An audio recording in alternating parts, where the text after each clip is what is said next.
ในมื้อนี้เข้ามาสู่ปีใหม่ต้องเอาดีไป3อย่างจะมีหยังแหน่เดี๋ยวมาฟังเดี๋ยวอาตมาสิเว้าสู่ฟังผู้ใดฟังช่องอาตมานี่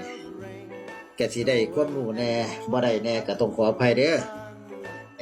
อาตมาเว้าขึ้นมาอาตมาขอได้ AI สิขึ้นมาปึ๊บขึ้นมาก่อนเลยวันต่อไปเจ๋งแต่ได้ AI ก็ได้เนาะใช้เวลาอย่างที่เอิ้นว่าบ่ให้เสียประโยชน์บ่ให้เสียเปล่าบ่ให้เสียเปล่าๆเด้อโยมพ่อโยมแม่เด้อให้เป็นประโยชน์แต่เฉพาะหน้าคือการที่เฮามัดชื่น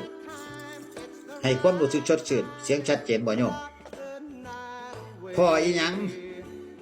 เจออีหยังไปพบอีหยังใหม่ๆสดใสแวววาวงดงามผุดพองบ่สกปรกบ่เปื้อนอีหยังใจเฮามันก็ค่อยสบายเด้